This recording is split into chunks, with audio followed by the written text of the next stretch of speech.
Good morning, everyone. Thank you for joining us all here today to celebrate the life of a lady that was very dear to us. Whether you knew her as Margaret, Maggie or Gran, she was a special woman. To me, she's Marg. I've got to cover nearly 91 years, so it should take some time. But at the same time, when I looked up a moment ago and saw Marg, I could hear her saying, "For God's sake, get on with it." Marg was born 25 May 1924 to Annie and Thomas Young on the family property Ballard at Corinda, which is near Walgett in northwestern New South Wales. Marg was the fourth child of a family of 6 with 3 sisters, Ivy, Dorothy and Kitty, and 2 brothers, Tom and Bill. That area around Corinda and Walgett's primarily farming country, then as now, and as was practice at the time, Marg rode a horse to school at Corinda. She didn't speak too much to us about those early years, as she said it was too long ago, so I just thought I'd have to have a look in Wikipedia to see what life was like in the 20s and the 30s in Australia. This was a time when the country was still adjusting from the effects of World War I, which had only been a decade before, while dealing with the early effects of the 1930s economic depression. However, there were a lot of positives at the time as well, as the Model T Ford was replacing the horse, which allowed people to move around so much more for the first time. The mighty Phar-Lap was winning races, and jazz dances and movie theatres were favoured pastimes. After finishing school, Marg helped out on the family property before pursuing a nursing career, and on the 6th of June 1949 graduated from Sydney Hospital and with a certificate of obstetrics from Crown Street Women's Hospital, which was a premier hospital in Sydney at the time. Marg commenced her nursing career with placements in a number of cities and towns, including Perth, and then rose through the nursing ranks over the next 11 years, working at rural hospitals in Narromine, Coonamble, Warrana and Walgett, where Jennifer tells me that she rose to the rank of matron, which more or less ran the hospitals. In the late 50s, while nursing at Walgett, Marg met a widower, Archibald, AJ, or Jack Francis, who was a local grazier and opal buyer. They married on the 14th of July 1960 at St Mary's Cathedral in Sydney.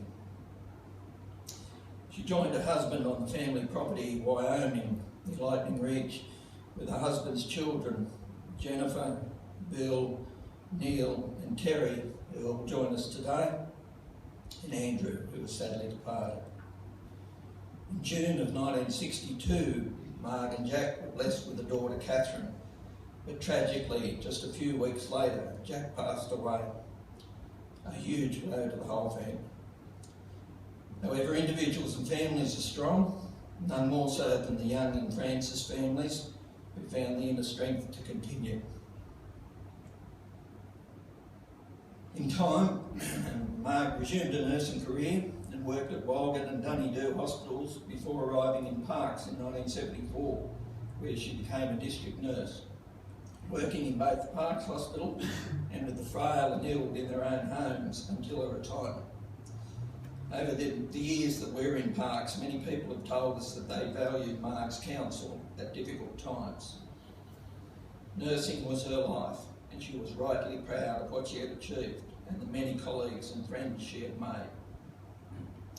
I recall my daughter Sarah at her own nursing graduation asking Marg if she would now hand down a valuable historical nursing textbook, only to be told, "No, that's mine."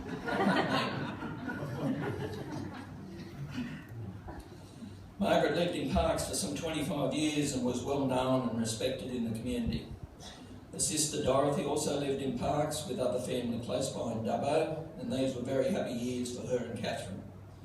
The final big move came just before her 80th birthday, when she moved here to the Gold Coast to be close to Catherine, and a family, spending 10 years of independent living at Pine Lake Village, where she met a whole new group of friends and neighbours. Once her mobility started to fail in 2013, she moved to the Sandbrook Aged Care Facility at Burleigh, where she spent her final years. Right until the end, Marg was in control, throwing orders around and keeping the staff on their toes. When she was transferred to John Flynn Hospital, the nurse in charge told us they knew Marg was sick, as she stopped bossing them around. We would like to thank all medical staff, and particularly the Sandbrook team, for caring for Marg and holding their own remembrance ceremony this week, which is a very nice gesture. So what else about Marg? Well, she's interested in sport and rather partial to tennis, with the major tournaments on televisions always being rituals. She also swam at the Parks Pool and at Pine Lake on a regular basis, and was a spectator at many of the grandchildren's sporting events. She held a keen interest in horse racing and took Ian Craig's tips, I think on Radio 2KY at the time, every Saturday morning for years. We recall her chastising one of her closest friends for having the nerve to call around to the house at 9:30 a.m. one Saturday morning while the tips were being broadcast. She loved the Melbourne Cup and every year attended cup functions with Catherine and cousin Paul Bernard. Last year it was suggested she should give it a miss due to her mobility issues, but there was nowhere that was happening. And wheelchair and all, she mixed it with the punters at the Tallabudgera Surf Club Melbourne Day Cup function. Had a win too. Marg also loved fishing, and when they were biting, there was no going home. The story goes that Marg, with her 8-year-old daughter, went fishing. 8 months, what does it? 8 weeks. What does it? 8 weeks, sorry. You're pretty little. Pretty little. And I have the Barwon here, but would that be the river? Mm-hmm. Yeah. At the Barwon near the family property. So when darkness fell, the family search party was sent fearing the worst, only to find mother and baby safe and lines full of fish. Marg was also an excellent cook, particularly cakes and biscuits, regularly entering local show competitions and enjoying the healthy rivalry that comes from country cooks, often winning show awards. Every year, for as long as I can remember, Marg has made the Christmas cake. The recipe was written on a tattered piece of paper, contained plenty of butter, fruit and rum.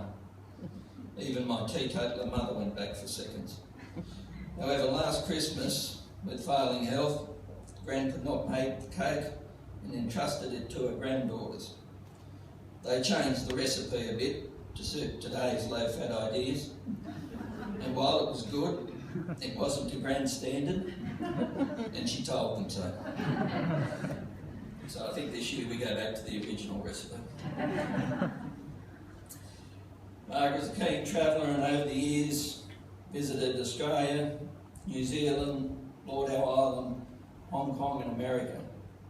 In more recent years she cruised the South Pacific with us.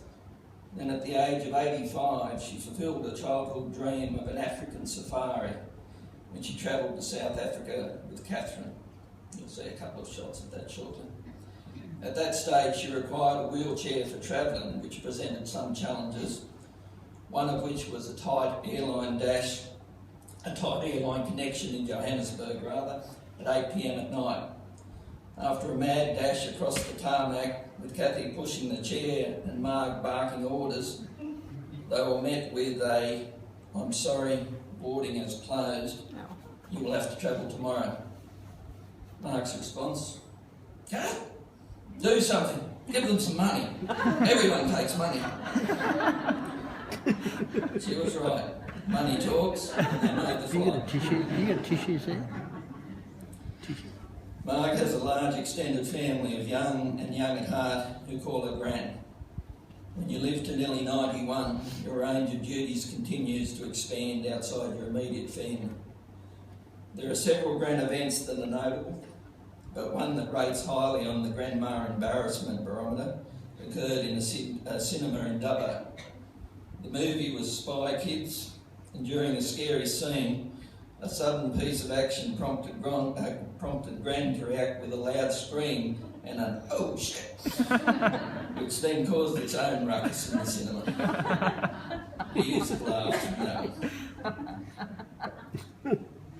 But finally, Marg continued to defy medical science with a few close calls in recent times, but her determination saw her bounce back each time until the end.